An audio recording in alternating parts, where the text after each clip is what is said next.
블레셋 군대와 이스라엘 군대가 결전을 앞두고 엘라 골짜기에서 서로 진을 치고 있었습니다. 근데 어느 날 블레셋 진영에서 한 거인이 나와가지고, 아주 장대한 거인이 나와가지고 이스라엘의 하나님을 모욕하고 또 하나님의 군대인 이스라엘의 군대를 멸시했습니다. 이때 17장 11절의 말씀에 보면은 이때 사울 왕과 그 군대가 보인 반응이 나와 있는데요, 보시면은 사울과 온 이스라엘이 블레셋 사람의 이 말을 듣고 놀라 크게 두려워하니라 그랬어요. 하나님을 모욕하고 이스라엘의 군대를 모욕하고 있는데 이스라엘의 왕인 사울과 그리고 그의 군대가 보여주고 있는 모습은 크게 놀랐고 두려워하였다는 것입니다. 이들이 놀라고 두려워한 것은 무엇을 보고 놀란 걸까요? 무엇을 보고 두려워한 걸까요? 그가 한 말 때문이었습니까? 아니면 이 골리앗이라고 하는 이 거대한 장수의 겉모습을 보고 놀란 것입니까? 적의 장수라면 얼마든지 할 수 있는 얘기겠죠. 당시 이 고대 전쟁이라고 하는 것은 나라와 나라와의 전쟁이지만 이것은 신들의 전쟁이었어요. 우리가 섬기고 있는 신과 너희가 섬기고 있는 신과의 전쟁이다. 그러니까 당연히 전쟁을 시작을 하면서 상대방의 장수들을 향해서, 군사들을 향해서 우리가 믿는 우리의 신이 너희의 신을 짓밟아 이길 것이다. 우리는 우리의 신을 힘입어서 너희 군대가 아무리 강하다 할지라도 우리는 너희를 반드시 승리할 것이다. 이와 같이 신과 신의 전쟁으로서 나와서 오늘 골리앗이 이스라엘의 하나님 여호와를 멸시하고 또 그 군대를 멸시하는 이와 같은 말들은 얼마든지 할 수 있는 겁니다. 또 이스라엘의 군대 장수들도 또 적과 싸울 때 항상 이렇게 와서 기선제압을 위해서 나와서 할 수 있는 말들이죠. 근데 문제는 적의 장수가 너무 강해요. 그 키며 그 덩치며 그의 온몸을 둘러싸고 있는 근육이며 또 그 몸을 둘러싸고 있는 철 갑옷에다가 노투구를 쓰고 또 노수로 된 단창을 들었는데 그 크기가 어마어마합니다. 그러니 그 장수가 걸을 때마다 진짜 이 대지가 진동할 정도로 그의 그 거대함과 그 웅장함은 뭐 이루 말로 다 할 수가 없죠. 그냥 적의 장수를 그냥 보는 것만으로도 위압을 당한 거예요. 그러니까 어느 누구 하나 고개를 내밀고 싸울 생각을 못하고 전부 골짜기 둔덕에 숨어서 몸을 사리고 있었다는 겁니다. 일단 눈에 보이는 골리앗의 그 거대함과 강인함에 주눅이 들었고 엘라 골짜기가 쩌렁쩌렁 울려 퍼질 정도로 이 골리앗이 외치는 그 소리에 그들이 놀라버리고 만 거죠. 그 놀람과 두려움은 이스라엘 진영을 정말 쥐죽은 듯 조용하게 만들었습니다. 그 고요함과 그 적막함은 사울왕과 군대 장수들과 군사들의 심장을 더욱더 쪼리게 만들었죠. 자, 골리앗의 도발은 겁먹은 이스라엘 백성들에게는 거의 테러 수준이었습니다. 여러분, 지난 3월부터 시작된 이 코로나 상황은 이제 인류가 백신을 만들고 또 치료제들을 만들면서 이제 우리가 종식시킬 수 있지 않겠는가라는 기대를 갖게 만들었어요. 그런데 마치 인류의 그와 같은 노력을 아주 조롱이라도 하듯이 만들어진 백신보다 더 센 놈을 만들어냈죠. 그게 뭐냐? 변이 바이러스들이에요. 이 변이 바이러스가 지금 계속해서 오히려 지금 진화를 하고 있습니다. 점점 더 강한 놈들을 만들어내고 있어요. 그래서 백신을 지금 관통하고 있지 않습니까? 그러니까 백신을 맞은 사람들도 걸리는 거예요. 단지 백신을 맞으면은 코로나에 걸리더라도 죽음에까지 이르지 않고 쉽게 넘어간다든지 아니면 치유가 가능하기 때문에 그나마 그래도 백신에 그래도 효과가 있다라고 하지만, 그러나 우리 인류가 가지고 있는 이 코로나에 대한 두려움과 공포를 극복할 수 있을 만큼은 되지 못하는 것 같아요. 그러니까 이 코로나가 자꾸 우리에게 더 센 놈을 보내면서 우리에게 뭐라고 말하고 있느냐면, 야, 우리를 여기서 종식시키려고 너무 애쓰지 마. 그냥 인정해. 그리고 같이 살자고 라고 우리에게 말하고 있어요. 너희가 아무리 애를 써봐야 소용없어. 나는 계속 더 센 놈을 보낼 거야 라고 마치 골리앗이 이스라엘 군대를 조롱하듯이 지금 우리를 조롱하고 있단 말이죠. 팬데믹이 지속되면서 세계 경제는 지금 굉장히 침체되고 있습니다. 지금 온 나라의 국민들이, 온 인류가 지금 어려움을 겪다 보니까 그럼 어떻게 하면은 좀 이 가난하고 어려운 사람들이 그래도 좀 덜 고생을 할까? 이 지금 각 국가의 지도자들이 고민을 하면서 지금 최종적으로 내릴 수 있는 방법은 한 가지밖에 없었어요. 그게 뭐냐면 금리를 내리는 겁니다. 금리를 내려서 은행에서 돈을 계속 찍어내는 거예요. 달러도 지금 전 세계에 지금까지 인류 역사상 이렇게 돈을 많이 찍어낸 적이 없습니다. 어마어마한 달러를 지금 찍어내고 있고 각국 모든 나라들이 지금 자국의 중앙은행에서 지금 계속 돈을 찍어내고 있어요. 우리나라도 지금 어마어마한 돈을 지금 찍어냈습니다. 역대 대한민국의 빚이요, 지금 이 팬데믹 상황에서 2년 동안 가장 많은 우리가 지금 부채를 안고 있잖아요. 근데 문제는 그렇게 돈을 많이 찍어냈는데 그럼 그 돈이 다 어디로 갔느냐? 이것이 일자리를 만들고 산업 발전을 위해서 투자가 되어지는 것이 아니라 이 돈이 지금 다 어떻게 쓰이고 있어요? 실질적으로 금리가 낮을 때에는요, 많은 사람들이 싼 금리를 가지고 돈을 은행에서 대출을 받는데 그럼 이걸 갖고 산업을 하는 데다가 그 돈이 투자가 되는 게 아니에요. 그래서 지금 이 팬데믹 상황에서 가장 많은 자산을 지금 그 부를 축적하고 있는 사람들이 누구냐면 세계 몇 프로 되지 않는 부자들이, 우리나라 말하면 대기업들이 그 모든 돈을 지금 다 흡수하고 있어요. 그러면 그 돈을 흡수해서 뭘 하느냐? 그거 갖고 자기들의 자산을 늘리는 겁니다. 이게 산업에 투자가 되는 게 아니에요. 자산을 늘리고 있는 거예요. 그러니까 이제 어떤 이야기가 나오냐면 일반 사람들도 돈을 대출받아가지고 그걸로 전부 부동산에 투자를 하고 아니면 주식에 투자를 하고, 산업이 어렵다 보니까 위험성이 있는 산업에다 투자하는 게 아니에요. 결국 그 결과는 뭡니까? 버블이 점점 커지는 거예요. 실제로 경제 성장은 적은데 겉으로 보여지는 것은 어마어마하게. 이번에 제가 참 놀란 것이 서울 가서 우리 좀 친한 서울에서 목회하는 목사님들 만나고 같이 얘기를 나누는데 정말 기가 막힌 현상이 벌어지고 있어요. 교회들마다 교역자들 사택을 진지하게 돈을 주고 사가지고 사택을 가지고 있는 교회들은 별 문제가 없는데, 이게 사택 비용이 워낙 많이 들어가다 보니까 전세로 사택을 줬던 그런 교회들이 많이 있습니다. 제가 알고 있기로는 지금 서울에 있는 교회들 가운데 거의 70% 이상이 그런 교회들이에요. 전부 전세를 주는 거예요. 근데 이 전세금이 3배가 올랐어요. 3배가. 그러니까 예전에는 전세 한 2억, 3억 정도 했었다고 한다면 지금 전세가 8억입니다. 전세가 8억이에요. 그러니까 교회가 그 전세 비용을 감당을 못해요. 방법은 한 가지밖에 없다는 거예요. 지금 사역하고 있는 교역자들을 내보내야 되는 겁니다.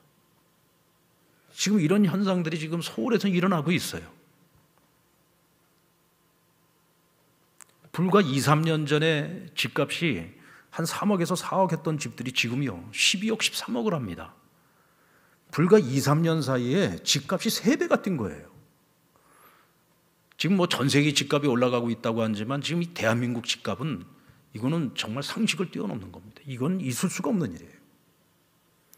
지금 유튜브라든지 또 이렇게 뉴스에서 계속 나오는 이야기들을 보면은 이 전문가들이 예측하는 내용들을 가만히 들어보면은요, 이게 정상적인 것처럼 이야기하는 사람들도 이건 절대로 정상이 아닙니다. 그러니까 지금 하나같이 전문가들이 얘기하는 거지 2, 3년 사이에 반드시 버블이 온다는 얘기를 하잖아요. 이건 버블이에요. 이건 정상이 아닙니다. 2, 3년 사이에 집값이 3배가 뛰었다는 건 이건 있을 수가 없는 일이에요. 전세 2, 3억짜리가 전세 8억이면 대체 어떻게 요즘 젊은이들이 결혼을 할 거며 어떻게 자식을 낳아서 살아가겠습니까? 그러니까 요즘 젊은 세대들이 아무리 국가에서 결혼을 장려하고 아이를 낳으라고 해도 요즘 젊은 세대에게 꿈이 없어요. 소망이 없는 거예요. 정말 부모 금수저로 태어나가지고 부모가 엄청난 세금을 내가면서 집을 하나 사주면 모를까. 정말 부모로부터 받을 것도 없고 내가 그냥 직장 생활해가지고 돈을 벌어서 내 집 마련한다. 이제는 이거는 지금 현재의 이 수준으로 봤을 때 이건 불가능한 일이에요. 그러니까 아예 그냥 희망을 못 갖는 거야. 소망을 갖지 못하는 거야. 지금 뭐 지구 온난화의 급속한 진행, 뭐 지금 이제 지구 온난화의 속도가 지금 뭐 예전에 비하면 몇 배 지금 빨라지고 있잖아요. 빙하가 다 녹아내리고 있고 해수면이 올라가고 있고, 그러니까 지금 뭐 전 세계적으로 자연재해가 지금 막 일어나고 있는데, 이전에 없었던 그런 자연재해들이 지금 일어나고 있고, 그 충격과 그 여파라고 하는 것은 지금 뭐 상상을 할 수 없을 정도 아닙니까? 오늘 이와 같이 우리 인류의 미래를 암울하게 만들고 있는 이런 거대한 골리앗들이 우리에게 끊임없이 외치고 있는 것이 뭐냐면, 야, 너희들 암만 애써봐야 소용없어. 너희들 아무리 노력해봐야 소용없어. 세상의 부는 몇 프로의 가진 자들이 다 가지고 있는 거야. 니네들이 아무리 애를 쓰고 노력을 해도 너희는 절대로 부자가 될 수 없어. 너희는 절대로 그 가난에서 벗어날 수 없어. 끊임없이 우리를 날마다 위협하고 우리를 주눅들게 만들고 우리로 하여금 모든 희망과 소망을 다 포기해버리도록 만든단 말이에요.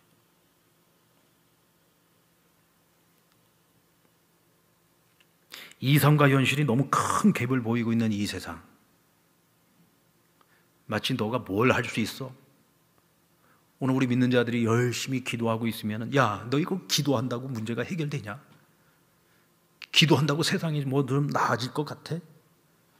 그러면서 끊임없이 우리를 조롱하고 기도하는 우리로 하여금 낙심하게 만들고 포기하도록 만들려고 끊임없이 골리앗이 우리를 멸시하고, 우리가 믿는 하나님을 멸시하고, 우리가 기도하고 있는 그 자체를 멸시하고, 그래서 우리로 하여금 낙심하게 만들고 있지 않습니까?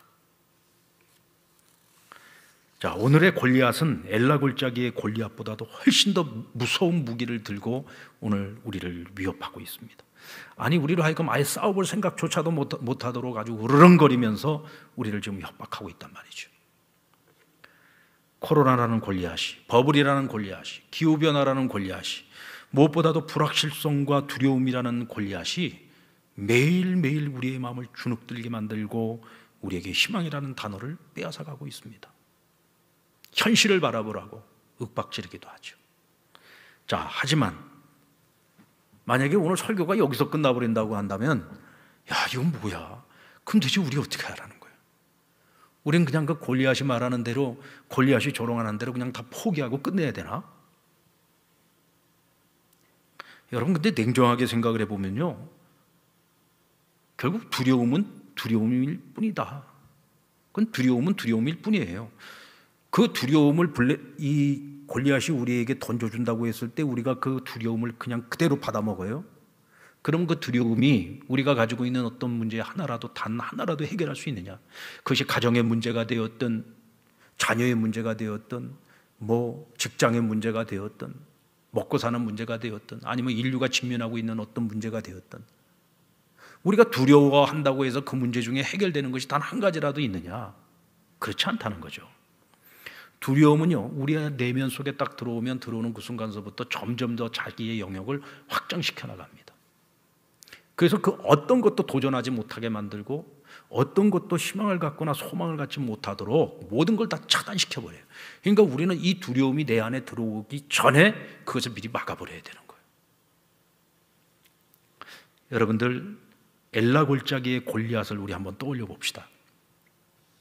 온 이스라엘의 장수들과 군사들을 두려움에 떨게 만들고 주눅들게 만들고 싸움을 포기하게 만들었던 그 거대한 장수가 여러분 어떻게 되었습니까? 정말로 골리앗이 말한 대로 되었습니까? 아니면 정반대로 되었습니까? 한편으로는 성공을 했어요. 심지어는 이스라엘의 왕도 두려워 떨게 만들었고, 이스라엘의 모든 장수들과 군사들을 다 두려움에 떨게 만들고, 아무도 싸우겠다고 나오지 못하도록 그들의 마음속에 두려움으로 사로잡고 있었죠. 그런데 이때 누가 나타났습니까? 그 어린 소년 다윗이 나타났어요. 결국은 누구의 손에 골리앗이 죽었습니까? 만군의 하나님 여호와의 이름으로 나와서 돌멩이 5개 준비해가지고 물맷돌을 던진 그 다윗의 손에 그 거대한 골리앗, 이스라엘의 왕과 군사들로 하여금 꼼짝 못하게 만들었던 그 골리앗이 한순간에 쓰러져 버립니다. 그 목을 누가 쳤습니까? 어린 다윗이 골리앗의 칼을 가지고 목을 쳤어요. 그리고는 이스라엘 군사들이 그 모습을 보고는 주눅들어 있고 포기하고 있었던 그들의 자리에서 우리가 이겼다, 우리가 승리했다, 그들이 뛰쳐나와가지고 블레셋 군대를 다 쳐서 멸절시키지 않았습니까? 오늘 이 시대에도 그 무섭고 두려운 골리앗을 쓰러뜨릴 한 사람이 필요해요. 그런데 여러분, 그 한 사람이 바로 오늘 저와 여러분 안에 있다는 사실을 믿으시기 바랍니다. 아멘. 저와 여러분 안에 그 다윗이 있어요. 그 골리앗을 쓰러뜨릴 수 있는 다윗이 우리 안에 있단 말이에요. 분명 우리 안에 한편으로는 그 거대한 골리앗 앞에서 우리가 두려워 떨고 좌절하고 낙심하는 그런 연약한 나의 모습도 있지만, 그러나 한편으로는 오늘도 나와 함께 하시는 하나님, 전능하신 하나님, 만군의 하나님을 믿고 그분을 바라보면서 나아가면 나는 약하지만 하나님은 강하시고, 나는 연약하지만 하나님이 함께 하시면 이기고 승리할 수 있다라고 하는 믿음과 용기를 가진 다윗을 오늘 우리 안에 가지고 있단 말이에요. 그러니까 내가 어느 편에 설 것이냐, 내가 누구에게 붙잡혀서 살아갈 것이냐에 따라서 우리는 두려움을 이길 수도 있고 한편 두려움 앞에서 무릎을 꿇을 수도 있다는 것입니다. 여러분, 그렇다면 우리가 골리앗을 쓰러뜨리기 위해서 내 안에 있는 이 믿음과 용기를 가지고 있는 이 다윗을 훈련시켜서 우리가 어떻게 하면 이 두려움의 골리앗을 쓰러뜨리고 승리할 수 있을까? 우리가 지금부터 무엇을 시작해야 되는지를 다윗을 통해서 함께 배워보고자 합니다.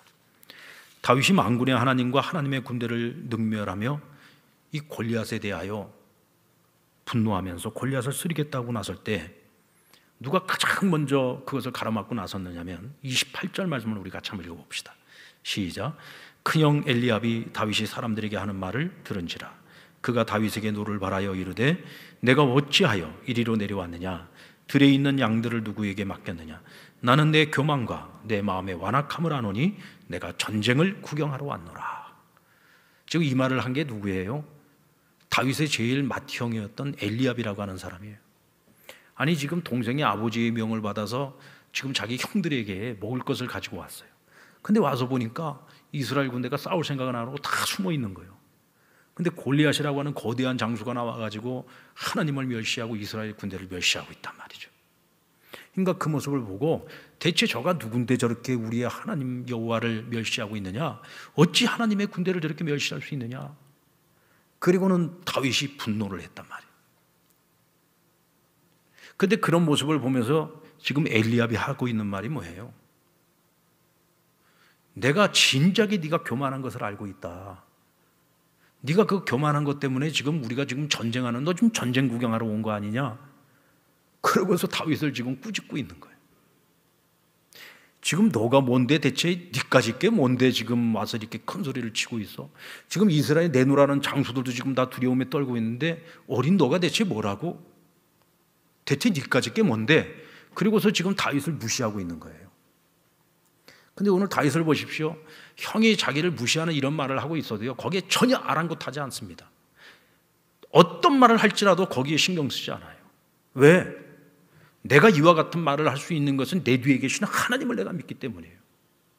내가 지금까지 살아오면서 나와 함께 하시는 그 하나님을 의지하고 내가 살아왔을 때 내가 어떤 적을 만나도, 그것이 동물이 되었든 사람이 되었든 누구를 만나도 하나님과 함께 할 때는 내가 두려워할 것이 없다. 내가 그리고 만군의 하나님 여호와의 영광을 위해서 나아가서 싸운다면, 하나님이 함께 하신다면 내가 쓰렸던 짐승들처럼 저 골리앗도 그저 한낱 짐승에 불과하다. 지금 그 마음을 가지고 나가는 거예요. 오늘 이와 같은 다윗의 믿음의 용기 뒤에는 무엇이 있어요? 나와 함께 하시는 하나님을 의지하는 절대 믿음이 있는 거죠. 다윗은 사울이 내어준 갑옷과 투구와 칼을 거절했습니다. 일단 주는 거니까 한번 입어는 봤는데 이게 전혀 자기에게 익숙하지 않아요. 그걸 입고 나가서는 뭐 단 한 치도 나갈 수 없을 것 같아요. 그래서 뭐라고 합니까? 거절해요. 거절하면서 한 말이 뭡니까? 왕이시여 고맙기는 한데 이거 나에게 익숙하지 않습니다. 비록 내가 가지고 나아가서 싸울 그 무기는 정말 보잘것없는 것이고 지극히 작은 것이지만, 그러나 그것이 나에게 익숙한 것입니다. 그러므로 내가 골리앗을 쓰러뜨리러 나아갈 때에 나에게 익숙한 것을 가지고 나아가서 싸우겠다고 말합니다. 그리고는 다윗이 돌멩이 5개, 아주 반질반질한 돌멩이 5개를 시냇가에서 주워가지고 그것을 자신의 가방에다가 집어넣었어요. 그리고는 골리앗을 향해서 나아갑니다. 근데 왜 다윗은 돌멩이를 5개를 집어들었을까 하는 겁니다. 뭐 하나만 들고 갈 수도 있잖아요. 하나님이 나와 함께 하시면 그냥 이 물맷돌에다가 이 돌멩이 하나만 던져도 그냥 하나님께서 단 한 번에 골리앗을 쓰러뜨릴 수 있겠다, 이런 믿음 가지고 하나만 준비해 갈 수도 있을 거고, 혹시나 한 번 실패하면 2번째 한 2개 정도, 아니면 그냥 혹시 모르니까 아예 그냥 한 움큼 돌멩이를 집어넣어서 가져갈 수도 있겠죠. 이왕이면 총알이 많으면 좋잖아요. 근데 딱 5개만 준비해서 골리앗을 향해 나아갔단 말이죠. 그 왜 5개였을까? 저는 이것을 이렇게 한번 생각해 보았습니다. 다윗이 지금 골리앗을 쓰러뜨리러 나아갈 때 이 돌멩이 5개는 그가 익숙한 것이다.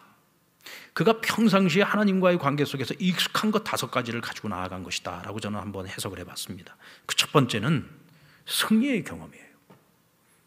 다윗은 어렸을 때부터 이 승리의 경험에 굉장히 익숙한 사람이었습니다.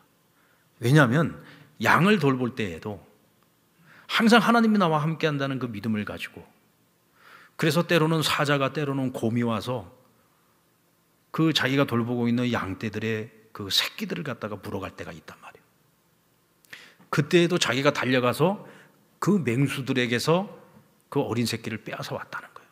혹이라도 자기를 해치려고 하면은 그 수염을 붙잡고 싸워서 자기가 이겼다는 겁니다. 근데 어린 다윗이 어떻게 그와 같이 맹수들과 싸워서 이길 수 있었을까? 내 뒤에는 누가? 항상 하나님이 함께 계셨어. 하나님이 함께 하셔서 승리하는 경험을 수도 없이 가지고 있었단 말이죠. 그래서 우리 한번 34절로 36절 말씀을 우리 한번 같이 읽어보겠습니다. 시작. 다윗이 사울에게 말하되 주의 종이 아버지의 양을 지킬 때에 사자나 곰이 와서 양떼에서 새끼를 물어가면 내가 따라가서 그것을 치고 그 입에서 새끼를 건져내었고, 그것이 일어나 나를 해하고자 하면 내가 그 수염을 잡고 그것을 쳐 죽였나이다. 주의 종이 사자와 곰도 쳤은즉 살아계시는 하나님의 군대를 모욕한 이 할례받지 않은 블레셋 사람이리이까 그 짐승의 하나와 같이 되리이다. 37절에 또 다윗이 이르되 여호와께서 나를 사자의 발톱과 곰의 발톱에서 건져내셨듯이 이 블레셋 사람의 손에서도 건져내시리이다. 사울이 다윗에게 이르되 가라, 여호와께서 너와 함께 계시기를 원하노라. 아멘. 하나님께서 이와 같은 맹수들로부터 나를 건져내신 것처럼 하나님께서 저 블레셋 사람의 손에서 나를 건져내 줄 줄로 제가 믿습니다. 이건 뭐예요? 지난날의 승리의 경험을 가지고 오늘 상대가 누가 되었든 상관이 없어요. 골리앗보다도 더 거대한 자가 지금 내가 상대할 적이라고 할지라도 두려워하지 않아요. 왜? 이전에도 하나님이 나로 하여금 승리케 하셨기 때문에 하나님은 내가 하나님을 의지할 때 단 한 번도 나를 실망시킨 적이 없었단 말이죠. 지난날의 그 승리의 경험을 기억하고 있는 겁니다. 사울이 여호와 하나님이 너와 함께하기를 원하노라 하고 그를 축복해서 보냈지만 사실 다윗은 이미 하나님이 나와 함께 하시는 것을 한 번도 의심하지 않았어요. 분명한 확신과 믿음을 가지고 있습니다. 그러니까 여러분, 골리앗이요, 하나님을 믿고 하나님을 의지하는 우리에 대해서 아무리 조롱을 하고 멸시를 해도 우리가 거기에 주눅들 이유가 없어요. 왜? 나는 하나님이 나와 함께 하시는 것을 조금도 의심치 않으니까, 분명히 확신하고 있으니까. 오늘 우리로 하여금 두려움에 빠질 수밖에 없도록 날마다 밀려오고 있는 어떤 현실이 나를 힘들게 할지라도, 내가 하루에도 12번도 좌절하고 포기하고 싶을 만큼 지금 현재 나의 상황이 급박하고 어렵다고 할지라도 하나님이 나와 함께 하시면, 지난날에 내가 그 어떤 어려움 속에 있을 때도 하나님을 의지할 때 하나님 나로 하여금 승리케 하셨던 그 과거의 경험들을 우리가 잊지 않고 살아간다면 우리는 승리에 익숙한 자가 될 수 있는 것입니다. 아멘입니까?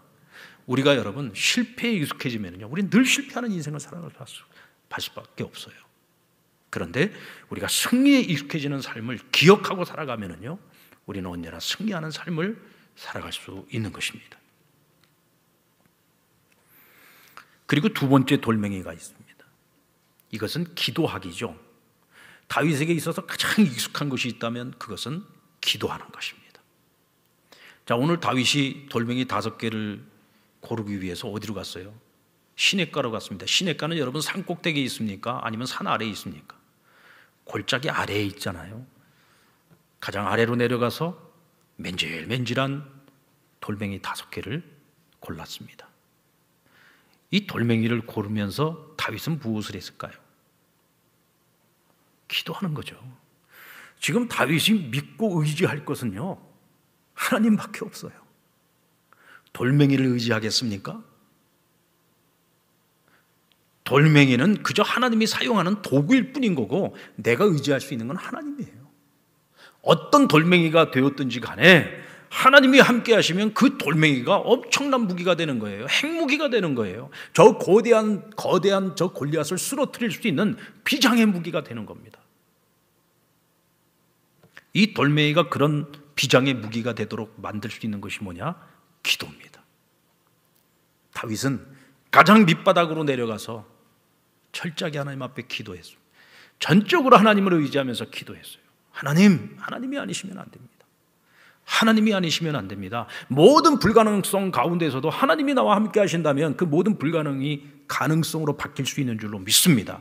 저 골리앗이 쓰러뜨리기에는 불가능한 것처럼 보이지만, 그러나 하나님이 함께 하시면 저것은 그저 한낱 내가 그동안에 쓰러뜨렸던 그 수많은 짐승들 중에 하나일 뿐이지 않습니까? 하나님 나와 함께 해 주십시오. 내가 이 돌을 던질 때 하나님 나와 함께 해 주십시오. 하나님 앞에 기도했습니다. 기도에 익숙한 다윗이야말로 세상에 두려울 것이 없습니다. 골리앗이 어떤 말을 가지고서 나를 두려움에 떨게 만든다 할지라도 내가 그의 말에 속아 넘어가지 않죠. 그리고 세 번째 돌은 하나님의 영광에 높은 우선순위를 두고 사는 겁니다. 다윗은 무엇을 하든지 항상 하나님의 영광을 위해서 살아가는 일에 굉장히 익숙한 사람이었습니다. 다윗이 이 엘라 골짜기에 갔을 때 그곳의 백성들이 다윗에게 들려준 말이 뭐였습니까? 계속해서 반복적으로 들려줬던 얘기가 뭐였냐면, 저 골리앗을 쓰러뜨리는 자에게는 우리의 왕인 사울이 많은 재물을 주겠다고 했고, 자기의 딸을 아내로 주겠다고 했고, 그 다음 세 번째가 뭡니까? 그의 아비의 세금을 면제해 준다 그랬어요. 이 세 가지는요, 이게 굉장한 큰 상입니다. 왕의 분마가 될 수 있는 일이잖아요. 3번이나 그 얘기를 들었어요. 그런데 다윗이 골리앗 앞에 나아가서 내가 너를 쓰러뜨리고 블레셋 군대를 쓰러뜨리려고 하는 그 이유가 뭔지에 대해서 이렇게 말하고 있어요. 46절로 47절 말씀 우리 같이 한번 읽어볼까요? 시작. 오늘 여호와께서 너를 내 손에 넘기시리니 내가 너를 쳐서 내 목을 베고 블레셋 군대의 시체를 오늘 공중에 세워 땅의 짐승들에게 주어 온 땅으로 이스라엘의 하나님이 계신 줄 알게 하겠고, 또 여호와의 구원하심이 칼과 창에 있지 아니함을 무리에게 알게 하리라. 전쟁은 여호와께 속한 것인즉 그가 너희를 우리의 손에 넘기시리라. 할렐루야. 지금 여기에 다윗이 내가 이 승리를 통해서 많은 재물을 얻을 것이고 내가 왕의 분마가 될 것이고 뭐 이런 얘기 없잖아요. 뭐 세금을 면제받을 것이고 뭐 이런 얘기 없잖아요.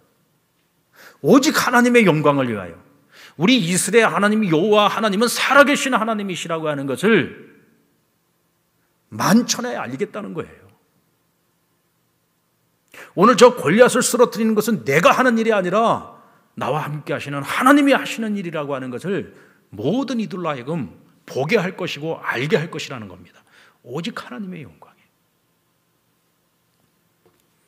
그 하나님의 영광을 위하여 나아가서 그가 골리앗과 싸울 때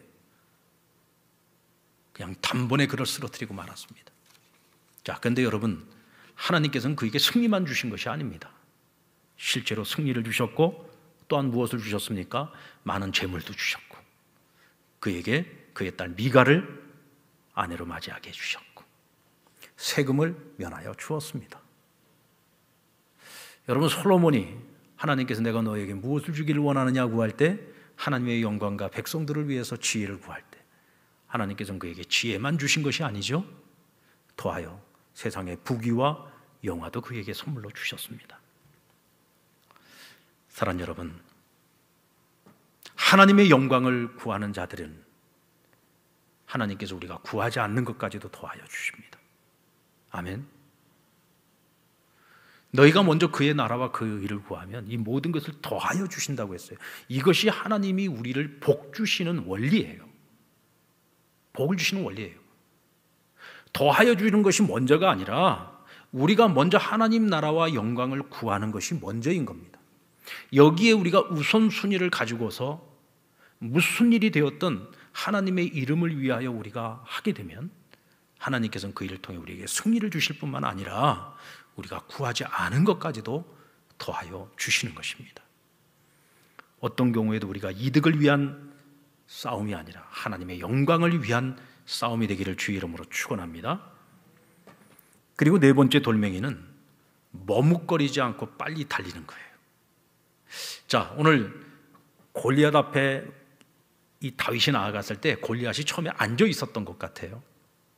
근데 다윗이 하는 말을 다 듣고 난 후에 야, 너 이제 말 다 했어? 그리고는 골리앗이 자리에서 일어났다고 했습니다. 자, 우리 48절로 49절 말씀을 같이 한번 읽어볼까요? 시작. 블레셋 사람이 일어나 다윗에게로 아주 가까이 올 때에 다윗이 블레셋 사람을 향하여 빨리 달리며 손을 주머니에 넣어 돌을 가지고 물매로 던져 블레셋 사람의 이마를 치매 돌이 그의 이마에 박히니 땅에 엎드러지니라. 여러분, 다윗은요, 그 앞에 어떤 장애물이 있어도 그 장애물 앞에서 뒤돌아서는 사람이 아니라 장애물을 뚫고 달려나가는 삶에 익숙한 사람이었어. 여러분들, 앉아있는 골리앗에게 다윗이 이야기했을 때와 이야기 다 듣고 난 다음에 골리앗이 벌떡 일어났을 때 그 골리앗을 바라보면서 느끼는 바가 어땠을까요? 앉아있을 때는 여러분, 뭐 아무리 거인이라고 해도 앉아있을 때는 그 위압감이 좀 덜했을 거예요. 근데 갑자기 골리앗이 벌떡 일어나서 자기 가까이 달려오는데 그 모습이 얼마나 무서웠을까? 여러분 한번 상상을 해보십시오. 단창을 들고 노투구를 쓰고 그냥 또 거인이니까 컴포스가 또 얼마나 길었겠어요. 한번 그냥 발을 한번 내디딜 때마다 성큼성큼 자기에게 가까이 다가오는 거예요. 얼마나 두려웠을까요? 보통 사람들 같으면은 아무리 큰 소리를 쳤어도 그런 거인 골리앗이 자기를 향해서 달려올 때 아마 머뭇거리거나 멈칫거리거나 아니면 뒷걸음질 쳤을 겁니다. 근데 다윗은 그러지 않았어요.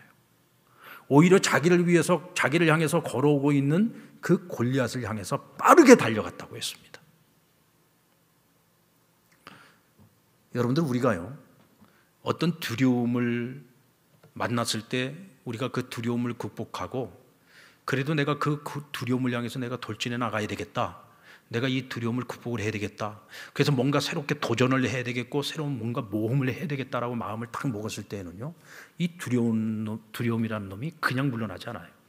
우리에게 더 큰 두려움을 우리에게 확 던져주죠. 여러분들 아마 살아오면서 그런 일들을 많이 경험해 봤을 겁니다. 어떤 두려움 앞에서 많은 고민을 하면서 기도하면서 그래도 내가 하나님 나와 함께 하시니까 내가 이걸 극복을 해야지 마음을 딱 먹고 그래도 한번 도전해보자, 한번 시작해보자, 그리고 마음 먹고 딱 나아가려고 하는데 갑자기 더 큰 두려움을 가져올 만한 문제가 우리 앞을 딱 가로막는 거예요. 그런데 많은 사람들이 거의 대부분이 거기서 확 주저앉아 버리죠. 더 이상 나아가지 못하고 뒷걸음질 쳐버리고 머뭇거려 버립니다. 그런데 여러분, 그러면 안 됩니다. 일어나야 됩니다. 우리 48절로 49절 말씀 우리 다시 한번 읽어보겠습니다. 시작. 블레셋 사람이 일어나 다윗에게로 아주 가까이 올 때에 다윗이 블레셋 사람을 향하여 빨리 달리며 손을 주머니에 넣어 돌을 가지고 물매를 던져 블레셋 사람의 이마를 치매 돌이 그의 이마에 박히니 땅에 엎드러지니라. 여러분, 우리는 달리는 중에, 빨리 달리는 중에, 골리앗을 향해서 빨리 달리는 중에 그를 쓰러뜨릴 수 있는 기회를 얻을 수 있고 방법을 찾을 수 있고 그를 쓰러뜨릴 수 있습니다. 아멘입니까? 저는 항상 우리 젊은이들 만나면은 그 얘기를 많이 해요. 도전하라고. 현실에 안주하려고 하지 말고 도전해라. 그리고 도전을 해야 되겠다고 마음을 먹었을 때는 절대로 시간을 끌지 마라. 너무 많은 생각을 하지 마라. 이게요, 이걸 하면 될까 안 될까, 이걸 해서 내가 얼마를 손해를 보고 내가 얼마 이득을 얻을까, 이건 날마다 계산만 하고 있어가지고는요 절대로 시작을 못합니다. 정말로 하나님께서 내게 마음을 주시고 이것이 선한 일이라고 생각하고 하나님 내게 주신 기회라고 확신이 생기면은요, 그때는 머뭇거리면 안 돼요. 달려야 되는 거예요. 시작을 해야 되는 거예요. 달려가면서 하나님이 길도 발견하게 하시고 기회도 찾게 하시는 거예요. 그리고 어떤 장애물이 생길 때에도 그 장애물 하나하나를 극복해 나가면서 내가 더 강해지는 것이고, 하나님께서 그 일을 이룰 수 있도록 우리를 더 큰 그릇으로 만들어 주시는 거예요. 근데 항상 머릿속으로 생각만 하고 있고 계산만 하는 사람들은 항상 거기에 머물 수밖에 없고 한 걸음도 더 발전할 수가 없는 거죠. 저는 우리 신앙생활도 그렇다고 생각합니다. 우리 신앙생활도 늘 그냥 내가 해왔던 익숙한 거에만 머물러 있으면 안 돼요. 우리가 지금까지 해보지 않았었던 신앙의 행위들, 뭔가 새로운 노력, 새로운 도전을 해봐야 되는 거예요. 하나님께서 우리에게 주신 영적인 세계는 무궁무진하잖아요. 하나님이 우리에게 주실 은사와 능력이 무궁무진하지 않습니까? 근데 하나님께서 우리에게 약속하신 그 은사와 능력들 가운데 우리가 지금 현재 하나님께 받아서 누리고 있는 것들이 과연 몇 가지나 있습니까? 저는 고린도전서 12장에 나오는 많은 은사들이 있는데, 저는 그 은사들을 볼 때마다 야, 이렇게 많은 은사를 하나님께서 우리에게 약속해 주셨는데 대체 나는 이 많은 은사들 가운데 지금 몇 개나 누리고 있는가? 뭐 기왕이면 다 누리면 가장 좋겠습니다만은 적어도 내가 절반 이상은 내가 누려야 되지 않을까? 그런 영적인 욕심이 생겨요. 그러면 이런 영적인 욕심이 있다면 욕심만 가지고 있으면 안 되겠죠. 어떻게 해요? 그 은사를 내가 더 많이 받아서 더 내가 능력 있게 그것을 사용함으로써 하나님의 영광을 위해서 우리가 쓰임받아야 되지 않겠습니까? 그럼 우리가 그 하나님이 약속하신 것들을 받을 수 있도록 지금까지 해보지 않은 것들을 끊임없이 도전해야 되는 거예요. 금식 기도를 안 해봤으면 금식 기도도 해야 되는 거고, 철야 기도 안 해봤으면 철야 기도도 해봐야 되는 거고, 내가 지금까지 하나님 앞에 무엇인가를 드려서 헌신하는 일을 해보지 않았다면 내가 무엇인가를 드려서 헌신하는 일도 내가 한번 해봐야 되는 거고요.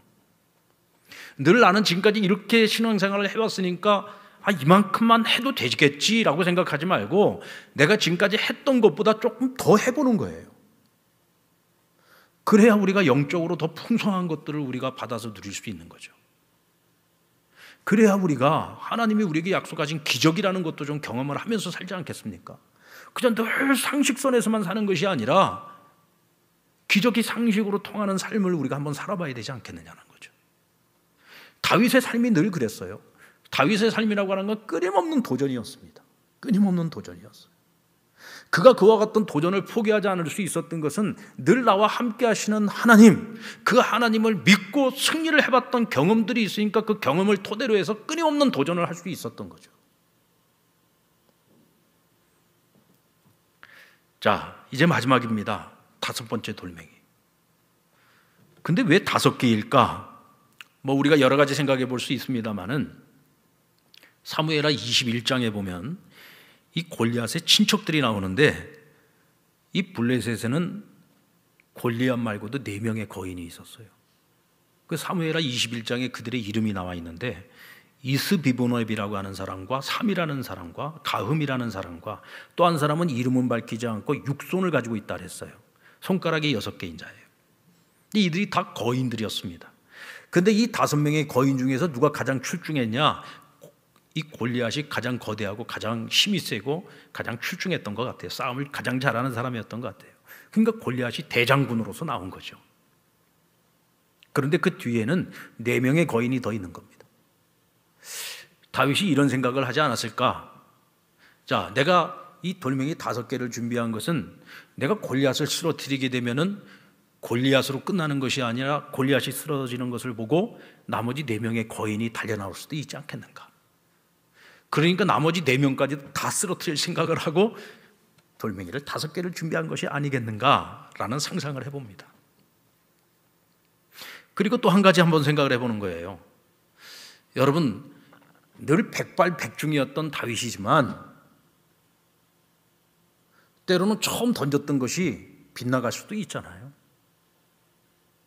그렇지 않습니까? 항상 백발백중이었다고 해서 이번에도 반드시 백발백중한다는 법은 없잖아요. 다윗에게는 이런 마음이 있는 거예요. 하나님께서 지난번에 이렇게 역사하셨다고 해서 이번에도 똑같은 방법으로 역사하지 않을 수도 있지 않을까?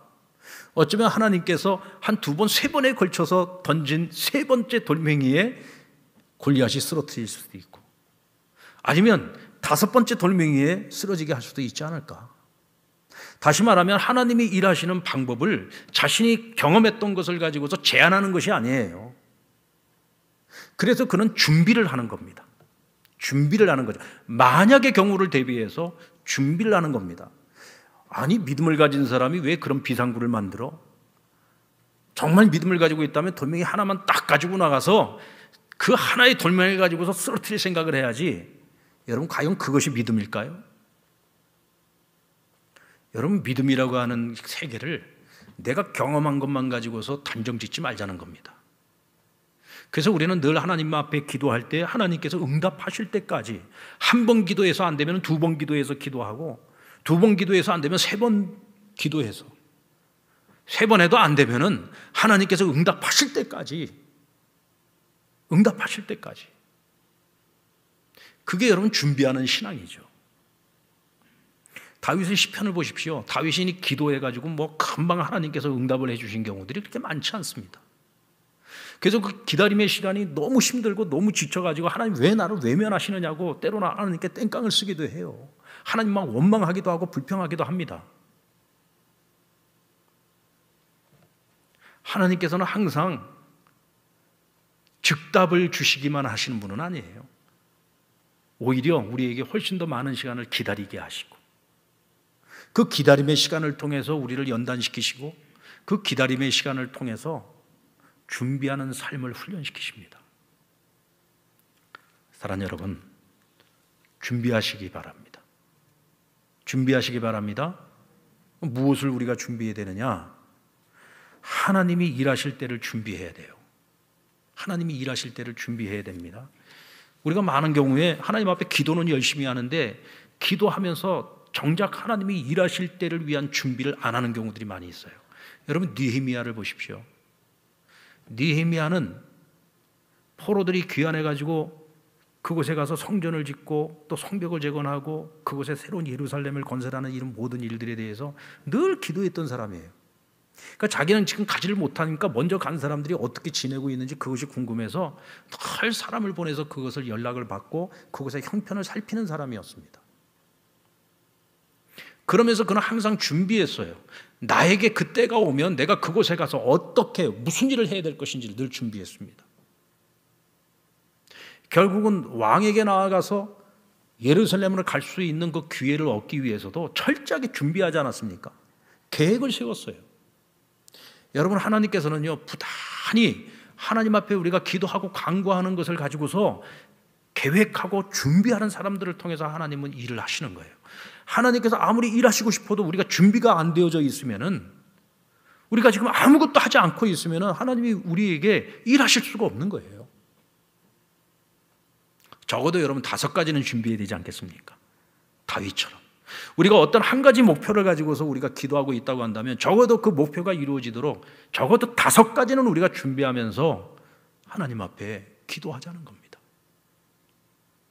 그러면 하나님의 때에 하나님의 방법으로 하나님께서 그 골리앗을 쓰러뜨리시고 우리에게 승리를 안겨줄 뿐만 아니라 우리가 생각지 못했던 은혜와 축복까지도 하나님께서 우리에게 허락하실 수 있다는 겁니다. 우리는 지금 코로나가 끝나게 해달라고 기도하고 있어요. 그런데 골리앗이 야, 너희가 암만 애써봐야 소용없어 라고 말하지만 우리가 끝까지 포기하지 않고 인류가 함께 어떻게든지 이것을 극복하려고 애를 쓰고 노력을 하면서 열심히 준비하다 보면 코로나를 완전히 해결할 수 있는 약이 나올 수도 있고, 아니 어떤 바이러스가 나오더라도 그것을 물리칠 수 있는 더 좋은 의학의 발전을 이룰 수도 있는 거잖아요. 그저 이 코로나 하나 해결하는 것이 아니라 이 과정을 통해서 우리가 더 높은 수준의 의학적 발전을 이루어서 앞으로 어떤 바이러스가 나오더라도 우리가 그것을 토대로 해가지고 이겨내고 극복할 수 있는 그런 하나님이 우리에게 선물을 주실 수도 있는 거예요. 지금 뭐 경제적인 상황이 어렵다 힘들다 하지만 그런 상황들을 우리 앞에 던져주면서 골리앗이 야, 너네 암만 애써봐야 소용없어. 너희는 절대로 그 가난을 극복할 수 없어 라고 이야기를 해도 우리가 두려워하지 말고 함께 하시는 하나님께 지혜를 구하면서 애쓰고 노력한다면 절망을 딛고 일어서서 하나님께서 우리를 쓰시기 위해 얼마든지 하늘의 보화를 우리에게 부어주실 수 있는 것 아니겠습니까? 우리가 하나님의 영광을 위해서 살고자 우선순위를 가지고 살아가면요, 하나님께서 우리에게 무엇을 아끼시겠느냐 말이죠. 하나님 우리에게 주실 수 있습니다. 단지 우리가 그릇이 적으면 그것밖에 못 담아주는 거고, 우리의 그릇이 커지면 하나님께서 그만큼 채워주실 수 있는 거예요. 우리는 골리앗이라는 두려움과 이 두려운 존재와의 싸움에서 반드시 승리해야 됩니다. 지면 끝이에요. 싸워보지도 못하고 숨어서 두려워 떨고만 있으면 이 싸움은 해보지도 못하고 끝나는 겁니다. 그러면 우리에게는 그 어떤 희망도 소망도 없어지는 거죠. 엘라 골짜기에 만약 다윗이 나타나지 않았다면 이스라엘 군대는 어쩌면 싸워보지도 못하고 골리앗과 블레셋에게 항복하고 말았을 겁니다. 오늘 우리는 우리 안에 믿음과 용기의 다윗을 길러내야 합니다. 아멘. 우리 안에 있는 이 다윗을 여러분 우리가 계속 발전시키고 키워나가야 되는 거예요. 안 그러면 우리는 두려움 앞에 정복당할 수밖에 없습니다. 이를 위해서 주님을 붙들고 이기고 승리했던 경험을 되살리시기 바랍니다. 기도하시기 바랍니다. 하나님의 영광을 위해서 싸워야 합니다. 달려오는 골리앗 앞에서 머뭇거리지 말고 오히려 더 열정적으로 돌진하십시오. 그리고 항상 준비하십시오. 만약을 대비하십시오. 우리는 여기에 익숙해져야 됩니다. 그리고 이 익숙한 것을 가지고 우리는 골리앗과 싸워서 이겨야 합니다. 여러분, 저와 여러분이 이 두려움과 싸워서 이길 수 있기를 바랍니다. 우리 앞에 달려오는 골리앗과 싸워서 꼭 승리하시기를 바랍니다. 그리고 이 익숙함이 오늘 저와 여러분으로 하여금 하나님의 손에 존귀하게 쓰임받는 귀한 하나님의 선한 도구가 되도록 만들 것입니다. 오늘 저와 다윗의 삶을 살아갈 수 있기를 주의 이름으로 축원합니다.